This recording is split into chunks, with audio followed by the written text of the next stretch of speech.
अल्हम्दुलिल्लाह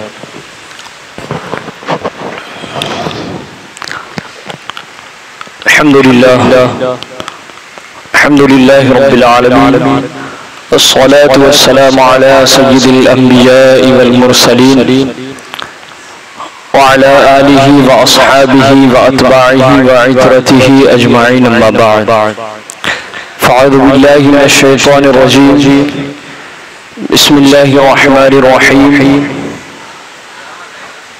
रज़ियल्लाहु अन्हुम व रज़ू अन्हु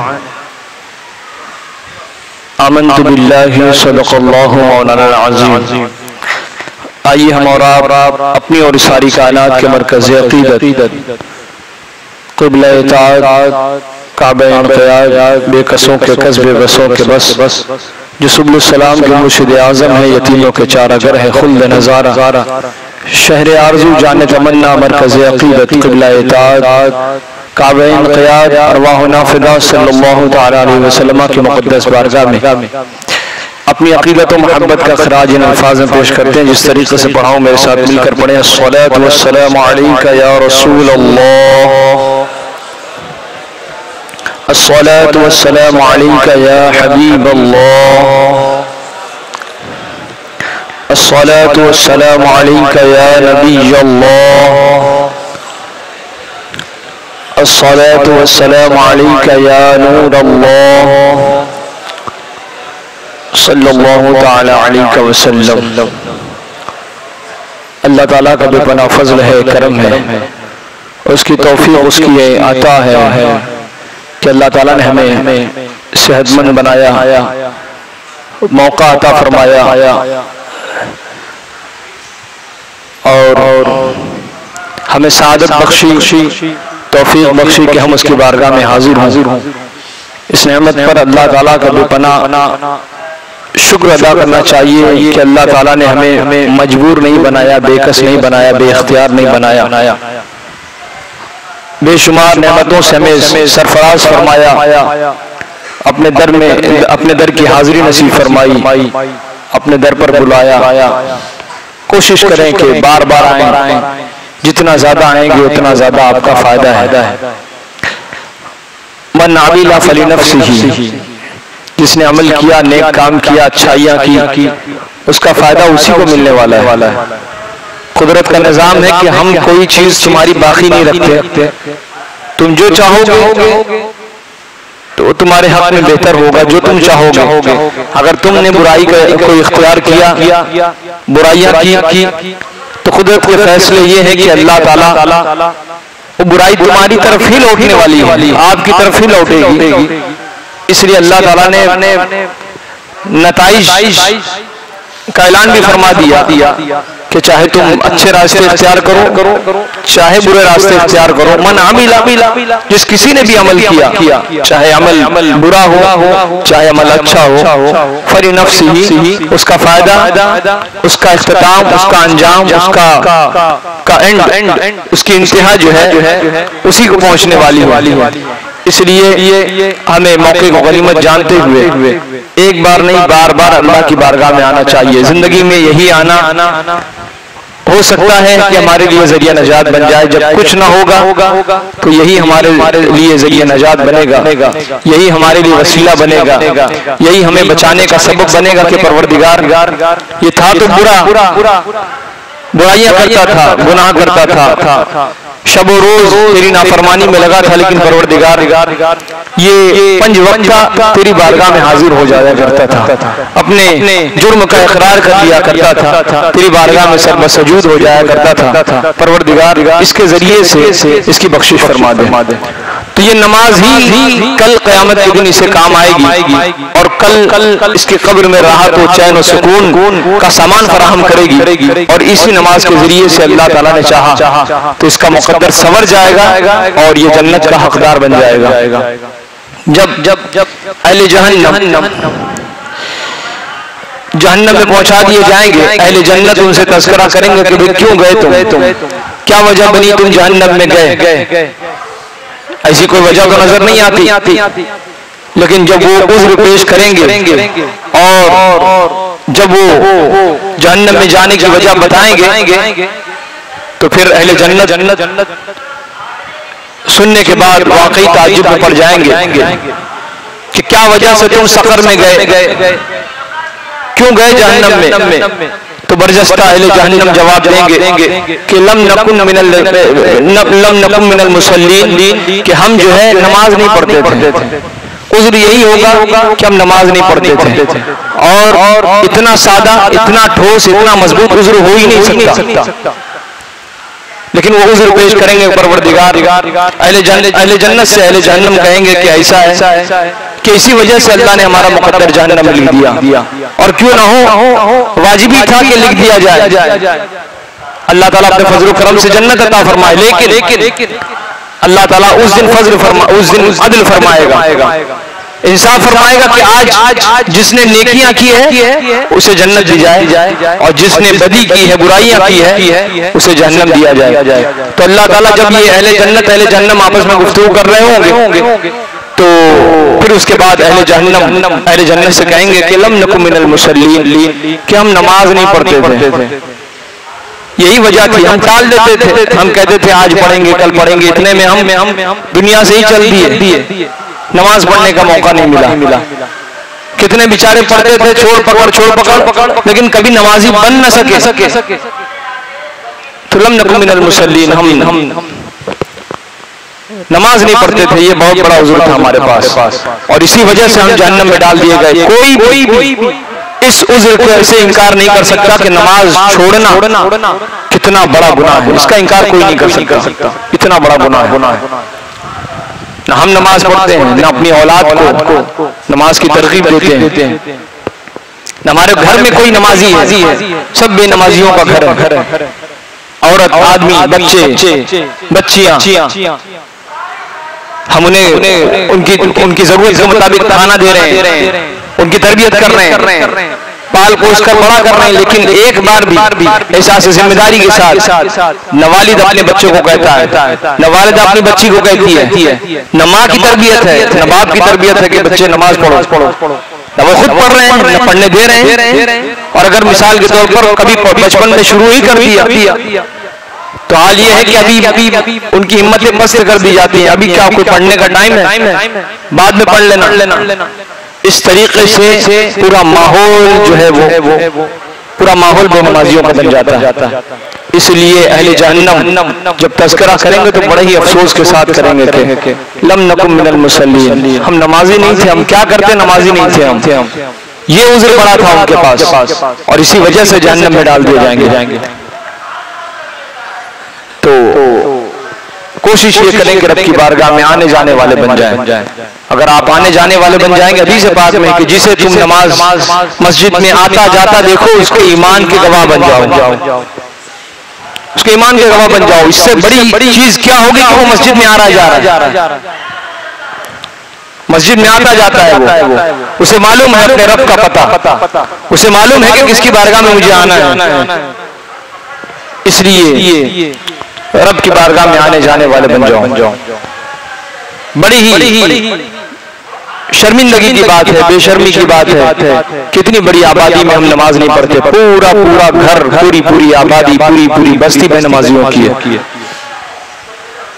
पूरी। कुरान पाक में जब वो अफसोस के साथ जब बयान करेंगे रब की अहले जन्नत से अहले जहन्नम की गुफ्तगू करेंगे कि तुम जहन्नम में पहुंचे कैसे, किसने पहुंचाया तुम्हें जहन्नम में, तो यही कहेंगे कि हम नमाज नहीं पढ़ते थे।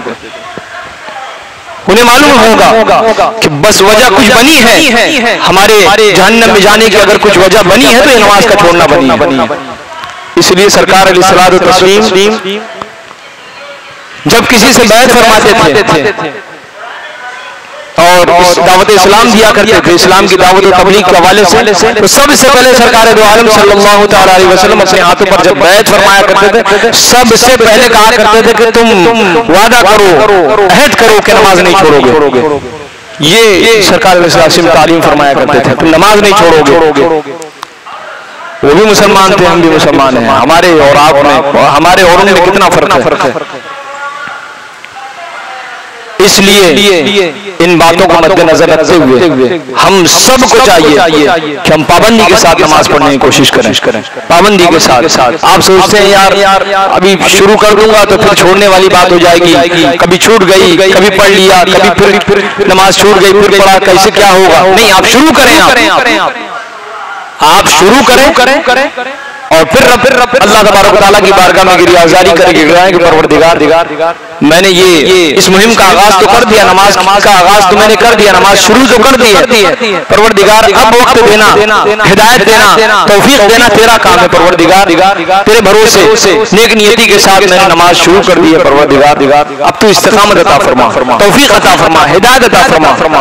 तो बंदा जब रब के भरोसे अपने मामलात को छोड़ देगा तो अल्लाह ताला फरमाता है कि जो अल्लाह की जात पर भरोसा कर ले अल्लाह ताला उसे काफी है। और जिस दिन तुमने इरादा कर लिया तो फिर अल्लाह की जात पर भरोसा करो, अल्लाह ताला तुम्हारे भरोसों को नहीं तोड़ेगा, न तुम्हारी उम्मीदें जो खाइब खासिर होंगी, बल्कि तुम जो है यकीनन अपनी उम्मीदों पर कायम और कामयाब उतरोगे। इसलिए हमें चाहिए कि हम नमाजों की पाबंदी करें, दुआ करें तौफीक दे अल्लाह कि हम सब नमाजी बन जाएं, हम सब उसकी बारगाह में आने वाले बन जाएं। और जिस दिन हम आने वाले बन जाएंगे हमारी जिंदगी की आधी से ज्यादा मुश्किलात ही हल हो जाएंगी, हमारी मुश्किलात आसानियों में तब्दील हो जाएंगी, परेशानियां खत्म हो जाएंगी। तो सबसे बड़ी हमारी जरूरत यह है कि हम नमाजी बन जाएं। सबसे बड़ी जरूरत हमारी है। जो शख्स नमाजी बनता है, नमाज जो है अपना असर उसमें दिखाना शुरू करती है, अपने रूहानी असरात उस पर उतरना शुरू हो जाती है और नमाज अपना रंग दिखाना शुरू करती है, अपना रंग चढ़ाना शुरू कर देती है। तो वो शख्स रफ्ता आहिस्ता आहिस्ता बुराइयों से बचने लगता है, अच्छा बनने लगता है। कोशिश ये करें कि जहां भी हो, जब भी हो, जैसे भी हो, नमाज की पाबंदी करें। सबके साथ उज़्र है, सबके साथ प्रॉब्लम है, लेकिन ये हल नहीं है कि आप नमाज छोड़ दें, ये किसी चीज का हल ही नहीं है कि आप नमाज छोड़ दें। नमाज पढ़ें, नमाज की ताकीद एक नहीं मुतअद्दिद मकामात पर, कई 100 मकामात पर कुरान पाक में अल्लाह ताला ने नमाज का जिक्र फरमाया, कई 100 मकामात पर, एक नहीं मुतअद्दिद मकामात पर नमाज का तज़किरा फरमाया। नमाज अहम है तभी तो नमाज का जिक्र किया। इसलिए हमें चाहिए कि हम नमाज की पाबंदी करें, बार बार रब की बारगाह में आए और ईमान वाले बन जाए। लोग देखे तो कहेंगे भाई ये शख्स नमाजी है, नमाज पढ़ता है। और आप लोगों के कहने के लिए ना करें, आप खुद अपने लिए करें। मन अमिल फली नफ्सिही, जो अमल करेगा, जो अच्छे काम करेगा उसका सवाब उसे मिलेगा। तो कोशिश करें कि बार बार आए। आप जुमा की तकरीर सुन के फिर चले जाएंगे, खाएंगे और ऐसा खाएंगे कि फिर आपको नींद आ जाएगी, आप सो जाएंगे, फिर असर में भी नहीं आएंगे। जुमा के दिन आप अच्छा खाना बनाते हैं, इसलिए बनाना भी चाहिए, अच्छा दिन है, सय्यदुल अय्याम यौमुल जुमा, दिनों का सरदार है। लेकिन आप खाना खाएंगे, खाना खा के फिर वो तकरीर बेअसर हो जाएगी, आप सो जाएंगे और बेअसर का हाल ये होगा कि आपकी असर बेअसर हो जाएगी, आपकी असर खत्म हो जाएगी। जब असर आपने छोड़ दी तो आप नाउमीद होकर मगरिब में आएंगे नहीं, जब असर छूटी गई है तो मगरिब में क्या करने आएंगे हम? तो आप इस तरीके से पूरा दिन आपका बर्बाद चला जाएगा। इसलिए मौके को गनीमत जाने, नमाज की पाबंदी करें। इससे पहले कि हमारी नमाज कोई पढ़े तो हम अपनी नमाज खुद पढ़ लें। इससे पहले कि हमारी नमाज कोई पढ़े, उससे पहले कि हम खुद अपनी नमाज पढ़ लें। ठीक है। तो हमारे नामा अमाल में, हमारी जिंदगी में नमाज का कोई कर्जा बाकी ना रहे, सब कर्जा उतर जाए और फिर शान के साथ लोग जब हमारी नमाज पढ़े तो शान के साथ हमारी नमाज पढ़ी जाए कि बंदा ईमान वाला था, मोमिन था, और जब दुनिया से गया तो ईमान की हालत पर गया, लोग उसके ईमान के गवाह बन जाए। अल्लाह ताला हमें तौफीक अता फरमाए। बुलंद आवाज से कहें आमीन। जब तौफीक की बात हो तो आमीन कहें। इसी तरीके से आप बुखालत करते हैं, जब दुआ होती है तो आमीन नहीं कहते, और जब दुरूद पढ़ा जाता है तो दुरूद नहीं पढ़ते। आप दुरूद पाक पढ़ें, अल्लाहुम्मा सल्ली अला।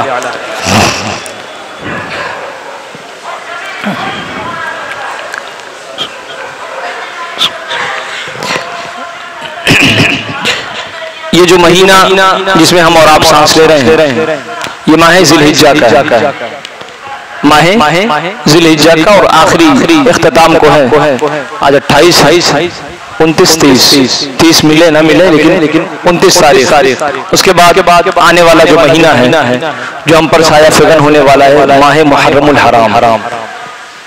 12 महीने हैं हमारी तारीख में, हमारे साल में 12 महीने हैं। इस्लामी तारीख में 12 महीनों के नाम हमें याद होगा, ना हो तो याद कर लें आप। ये सब जानना भी जरूरी है। हम अभी बहुत सारे ऐसे लोगों को देखा कि मैच वाले दिन अभी इस कदर उतावले थे, इस कदर जोश से, हमारे जोश के न जाने आपे से बाहर थे सब हैं। हुकूमत खुश है, हमारा मुल्क जीत गया, हमारे लोग जीत गए। हुकूमत के साथ साथ वज़रा मिनिस्टर खुश हैं, नौजवान खुश हैं बेचारे। हर इलाके में आतिशबाजी किया, पटाखे फोड़े, तमाम चीजें। क्या मिला? जीता कोई, कीमत लगाता है कोई, फायदा हुआ किसी का। आपको क्या? आपका क्या फायदा? नमाज छोड़ी आपने, सड़कों पर उधूम मचाया आपने, बदतमीजियां की, और उस पर भी सट्टाबाजी होती है, फिक्सिंग होती है, मैच फिक्सिंग होती है। मैं तो इतना दिलचस्पी नहीं लेता, लेकिन ये जब जानता हूं कि ऐसा भी होता है। और फिर गोली लगती है जो हराम है। ये तमाम हराम काम किए जाते हैं सिर्फ हमारा मुल्क जीत। ठीक है, खुशी की बात है कि हमारे मुल्क जीत गया। सिर्फ हमारा मुल्क खेलने में आगे कि और भी चीज में आगे हमारा मुल्क। बेरोजगारों की एक बड़ी जमात जो है मैच में खेलने कूदने में दिलचस्पी ले रही। इनको लगता है कि इनके मुस्तकबिल के मसाइल हल हो गए, इसलिए खेल कूद में इनकी तवज्जो है। पूरी खेल कूद में पूरी तवज्जो है लोगों की। हमारे अगर मसाइल हल हो गए हों और हमारे प्रॉब्लम जो है के सॉल्यूशन मिल गए हों, हल हो गया हो, तो ठीक है। ना हमें आखिरत की फिक्र है, ना हमारे दुनिया की हमें फिक्र है। इस कदर हमें क्या। मैं इससे पहले एक मैच कोई हो रहा था, लगभग 11 करोड़ लोग देख रहे थे। ऑनलाइन में देखा, पूछा मैं, 11 करोड़ लोग मैच देख रहे हैं। जिस मुल्क में गुर्बत हद-ए-खत्ते इफलास से भी ज्यादा है, जिस मुल्क में गरीबी की वजह से रोजाना न जाने कितने लोग लुकमा ना पाने की वजह से मर जाते हैं, जिस मुल्क में तालीम ना हासिल करने की वजह से मजदूरी करके जिंदगी गुजारने पर लोग आमादा है। बेरोजगारों की बड़ी जमात यहाँ पर मौजूद है, नौजवानों की। घर के मामला हमारे दुरुस्त नहीं है, न दीन से मतलब न दुनिया से मतलब। 11 करोड़ लोग मैच देख रहे हैं, 11 करोड़ लोग। और न जाने ऐसे उस स्टेडियम में जहाँ पर वो मैच हो रहा होगा, न जाने वहाँ कितने लोग होंगे और कैसे टिकट जो है लोग खरीद रहे होंगे। इनकी पास जो है और ब्लैक से मिल रहा होगा, काउंटर के जरिए मिल रहा होगा, न जाने कौन सी कीमत लगाई होगी। क्या है ये तमाशा? क्या तमाशा है? इज्जतदार मुल्क में ये तमाशे, जुनून के हद तक ये काम कर रहे हैं। ये जुनून तो सहाबा में था दीन की खातिर, उस जुनून को हमने दुनिया के पीछे लगा दिया। कोई हासिल नहीं है इस जुनून का। आप बताएं, इसी जुनून में अगर कोई किसी मुल्क से मोहब्बत करता है, देखा कि वो नाकाम हो गए और हार गए, तो बेचारा वो जिंदगी से हाथ धो बैठ गया, चुपचाप गया, बिल्डिंग से कूदा, खत्म हो गया। ये उसकी जिंदगी। इसलिए कोशिश ये करें कि बेमकसद चीजों से अपनी रग़बत को हटाएं, बामकसद जिंदगी बनाएं। नौजवानों को बड़ा तबका, अगर वालिदैन उन्हें सपोर्ट न करें, हिम्मत अफजाई न करें, हौसला न दें कि इन तमाम चीजों में मुलव्विस हों, तो मजाल है कि बच्चे जाएं और ये काम करें। लेकिन उन्हें मालूम है कि हमें न कोई बोलने वाला है, रात भर घर से गायब है, पैसे पा जाते हैं, उड़ाते हैं, फिर उसके बाद बेरोजगार बैठते हैं, फिर समाज पर बोझ बने हैं, घर पर बोझ बने हैं, मोबाइल इस्तेमाल कर रहे हैं, इस तरीके से जिंदगी पूरी बर्बाद कर रहे हैं। हमारे इस्लामी महीनों का जो आगाज है वो कुर्बानी से है और इख्तिताम भी कुर्बानी से है। आगाज भी कुर्बानी से है और इख्तिताम भी कुर्बानी से। ये तस्वुर पेश किया जा रहा है कि इन्हीं कुर्बानी के दरमियान में तुम्हारी जिंदगी है। ये तस्वुर पेश किया गया है। वहां पर जनाब इब्राहिम अलैहिस्सलाम तस्लीम ने कुर्बानी पेश की थी और अल्लाह ताला ने उस कुर्बानी को कबूल फरमाया और उसका नतीजा ये हुआ कि हम एक अजीम इनकलाबी फतह हासिल किया और सुबह क़यामत तक अल्लाह ताला ने उनकी अदाओं को इस कदर पसंद किया कि हमारे लिए वो हुक्म नाफिज फरमा दिया गया। एक कुर्बानी वो भी है और एक कुर्बानी जो करबला में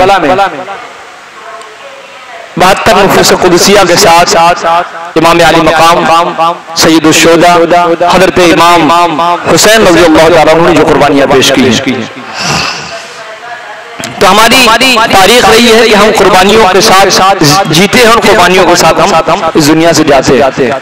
ये तस्वुर जो है हमें दिया गया। माह मुहर्रमुल हराम का आगाज हो जाएगा 2 दिन बाकी है लगभग, या 2 दिन हो या 1 दिन हो। ये जो माह ज़िलहिज्जा है इसमें 2 अजीम नुफूस कुदसिया इस खाकदानी गीती पर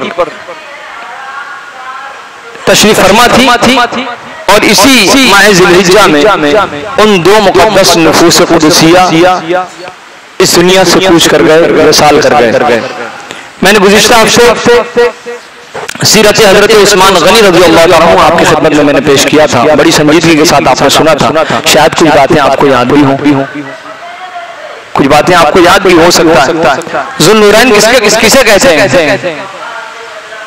ज़ुन्नूरैन किसे कहते हैं बताएं आप? आपने सुना था, बड़ी लंबी मैंने उस पर वज़ाहत भी की थी। किसे कहते हैं ज़ुन्नूरैन?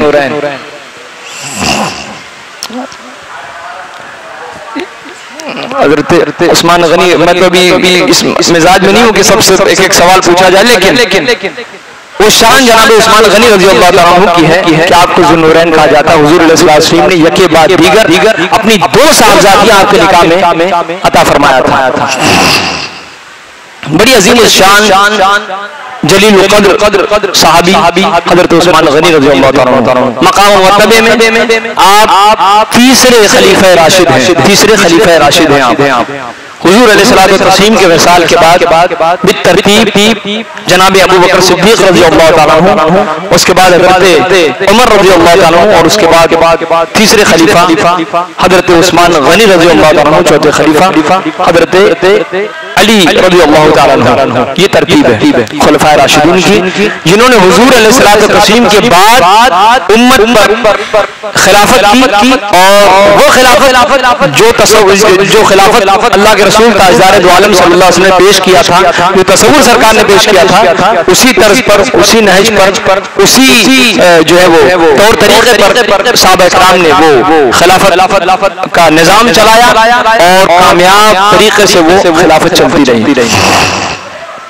उन्हीं में दूसरे खलीफा राशिद हज़रत उमर बिन खत्ताब रज़ियल्लाहु ताला अन्हु। आज उनकी सीरत पाक के हवाले से कुछ बातें आपकी खिदमत में पेश करूं। आपका असल नाम उमर और फारूक जो है हक और बातिल के दरमियान में आप इम्तियाज करने वाले थे, फैसला करते थे, इसलिए फारूक भी कहा। असल नाम आपका उमर है, आपकी कुन्नियत अबू हफ्स है, आपका अबू हफ्स बुलाया जाता था और लक़ब जो है आपका फारूक था। आपके वाली का नाम खत्ताब। इस तरीके से ज़माने जाहिलियत में आप सालिसी यानी थर्ड पार्टी या सफीर भी कह सकते हैं, सफारत का काम अंजाम देते थे बतौर खास।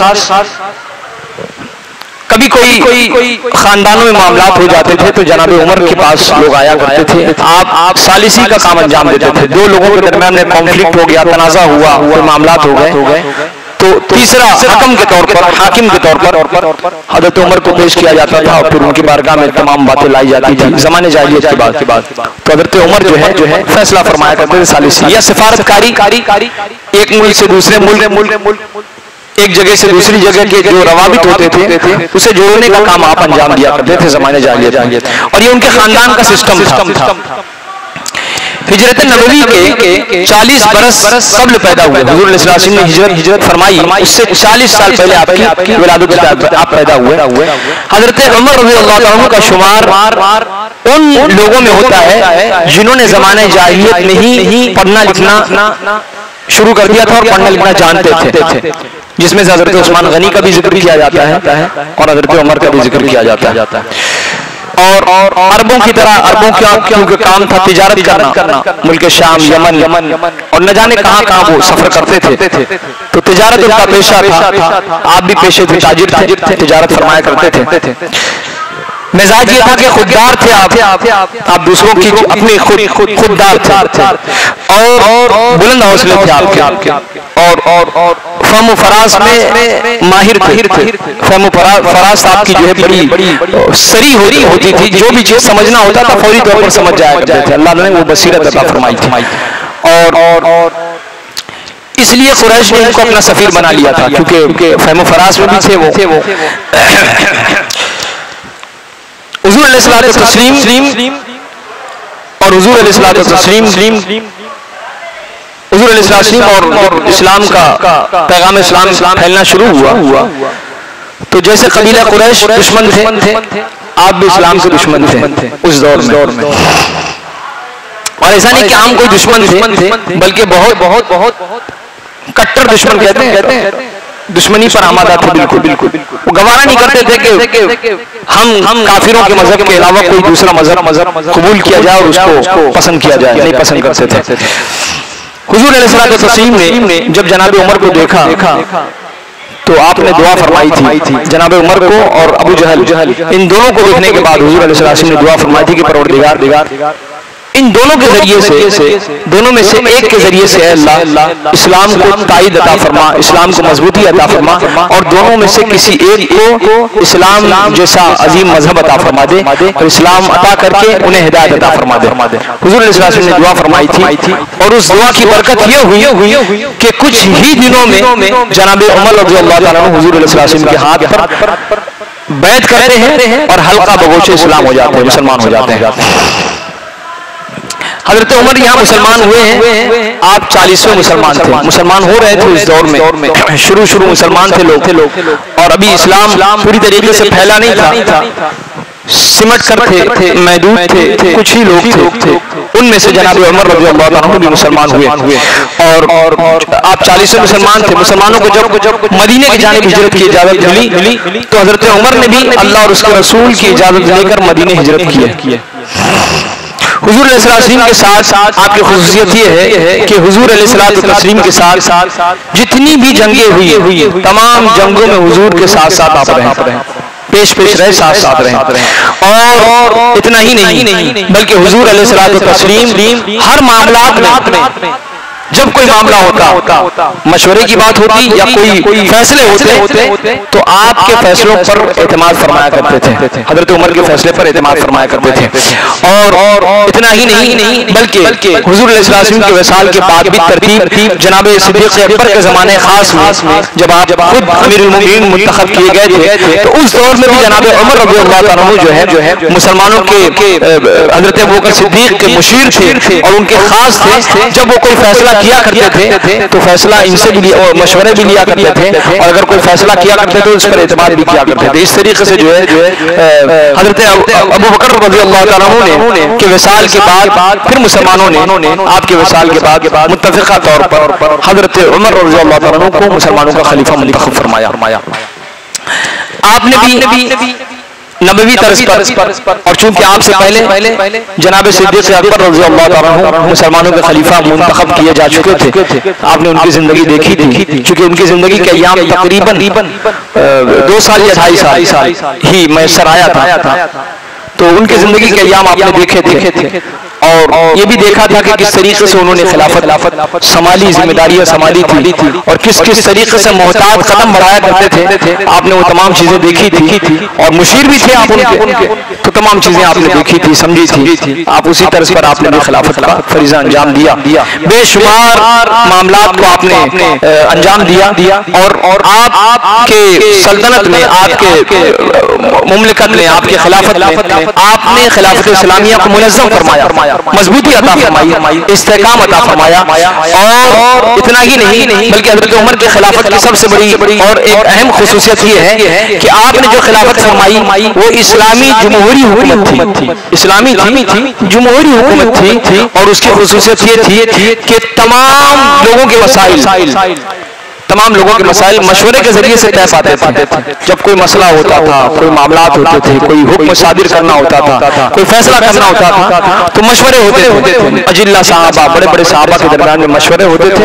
मशवरे के बाद फिर तय पाता था कि कोई किस चीज को नाफिज करना है, किसे नाफिज नहीं करना, इस तरीके से। और फिर मशवरे होते थे, और इतना ही नहीं बल्कि जो है सबकी राय का एतबार किया जाता था वहां पर। सबकी राय, सबको राय देने का हक हासिल था कि आप भी राय दे सकते हैं, आप भी राय दे सकते हैं। अंसार और मुहाजिरीन दोनों साहबा, वो साहबा जो मदीने पाक में मौजूद थे और वो साहबा जो मक्के से हिजरत करके मदीने आए थे, दोनों को वही बातें, वही इम्तियाज, वही खुसूसियत हासिल थी जो आम और दीगर साहबा को हासिल थी। मदीने वाले साहबा को, अंसारी साहबा को हासिल थी, वही मुहाजिर साहबा को भी हासिल थी, और दोनों को ये हक हासिल था कि वो जो है वो मशवरे दे सके। इस तरीके से जो है आप मशवरे होते थे, मशवरे के बाद फिर फैसला होता था, और फिर फैसले जो है लोगों को सुनाए जाते थे। और आपकी मजलिस शूरा में, हज़रत उमर रज़ी अल्लाह तआला अन्हु की मजलिस शूरा में जो है मुमताज अराकीन में, बड़े बड़े लोगों में हज़रत उस्मान गनी रज़ी अल्लाह तआला अन्हु का नाम शामिल है, हज़रत अली रज़ी अल्लाह तआला अन्हु का नाम शामिल है, हज़रत अब्दुर्रहमान बिन औफ, हज़रत मुआज़ बिन जबल, हज़रत उबई बिन काब और हज़रत ज़ैद बिन साबित का नाम शामिल है। सब अजिल्ला साहबा में थे उस दौर में। इस तरीके से आपने खिलाफत के निज़ाम को मुअस्सर बनाने में, बेहतरीन बनाने में आपने रियासत का वजूद कायम किया, रियासत बनाई, रियासत को जिलों में तकसीम किया, जिलों से फिर शहरों में तकसीम किया। इस तरीके से अलग अलग तरीके से आपने डिवीजन तकसीम किया, डिवीजन बनाई, डिवाइड किया, ताकि जो है उमूर खिलाफत निजाम और मुमलिकत को आसानी के साथ जो है संभाला जा सके। इस तरीके से बेशुमार काम आपने किया, मुमलिकत में आपने तौसीह की और फिर इस्तेकाम अता किया। और इस तरीके से आपके जमाने में बेशुमार इलाके मुसलमानों ने फतह किए, और बहुत सारी ऐसी चीजें हैं जो खुद हजरत उमर रज़ियल्लाहु ताला अन्हु ने खुद इजाद करवाई। आपसे पहले किसी ने कुछ नहीं किया था, किसी ने एक काम नहीं किया था जो हजरत उमर रज़ियल्लाहु ताला अन्हु ने किया था। ये इम्तियाज़ी खुसूसियत हासिल थी।